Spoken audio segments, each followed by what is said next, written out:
So I'm just going to start off by telling you that my mum's an alcoholic. She is. And we've been trying to get her to stop, but it's not an easy thing to do. So I came up with this drinking game for her to play, where basically you watch one of the major TV channels, so you watch channel 7, 9 or 10, and then you drink every time you see someone on screen who isn't white. And she's been sober for 5 years now. We did it!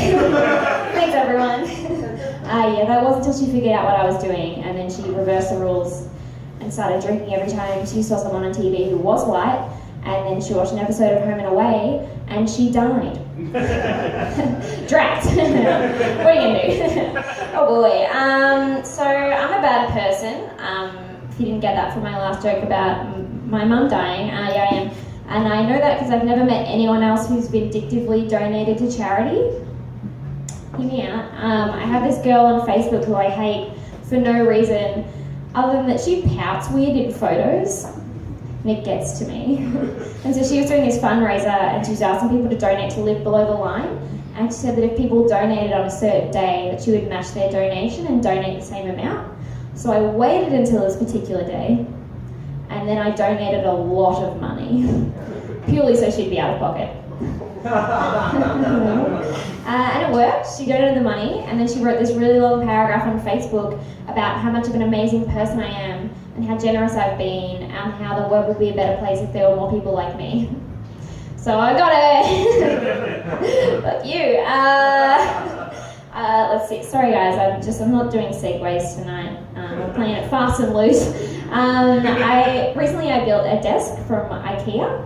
I'd never built anything from IKEA before, and the catalogue said you needed 2 people to build it. I'd only ever heard like how hard it was, so I was like pretty proud of myself after I'd done it. And then later that day I was on the phone to my dad, so I told him about it, and he said, oh, I can never follow those instructions, they don't make any sense. I reckon they must be written by women. And I said, what? What's that? And he goes, oh, you know, men are just more logical than women. So somehow we've gotten from me being able to do something that my dad can't do to men are smarter than women. And I don't really understand the logic in that leap, but it's probably just my womanly brain. Oh yeah. And then I fought him on it. I was like, Dad, that's bullshit. And he was like, come on, man. I think if you and I did some sort of logic test, I'd win. I have an engineering degree, and my dad dropped out of school in year 7.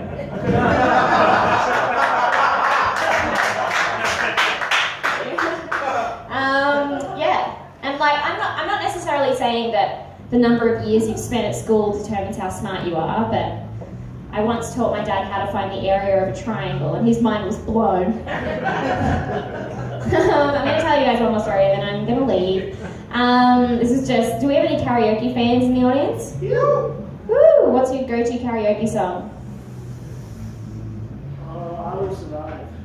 Ah, so you're a cliche too. Yeah, I love karaoke. I recently went with my friends. We went out, we were having an amazing night, but there was this guy there who was just being the biggest asshole. Like whenever we got on stage to sing, he was yelling at us to get off stage. And whenever we had the microphone, he was just trying to rip it out of our hands. And we were like, what is this guy's problem? But I was like, you know what, let's just forget about it, have a good night. This guy doesn't matter, just ignore him.